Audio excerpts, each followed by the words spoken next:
আজি অভিনেতা ৰবি শৰ্মাৰ উপজা দিন।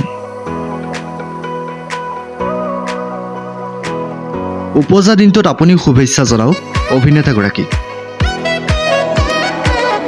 নিশা এনেদৰে অনুৰাগীৰ সৈতে জন্মদিন উদযাপন কৰা পৰিলক্ষিত হয় অভিনেতাগৰাকীয়ে।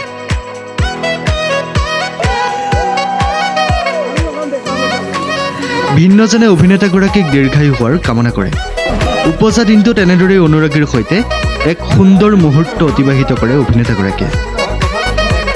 অসমীয়া ছবি জগতত ৰবি শৰ্মাৰ আছে এক সুকীয়া নাম। বিভিন্নজনৰ বাবে আদৰ্শ তথা প্ৰিয় অভিনেতা তেওঁ।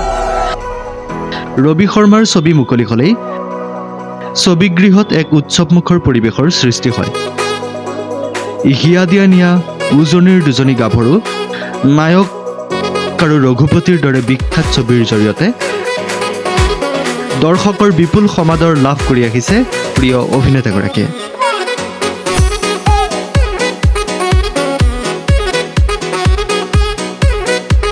ইয়াৰোপৰি অসমৰ থিয়েটাৰসমূহতো দৰ্শকৰ বাবে এখন আকৰ্ষণীয় মুখ ৰবি শৰ্মা।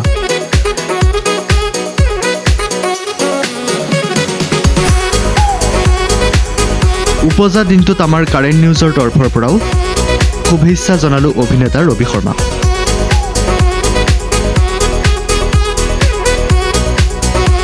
পৰৱৰ্তী খবৰৰ বাবে চাই থাকক কাৰেণ্ট নিউজ।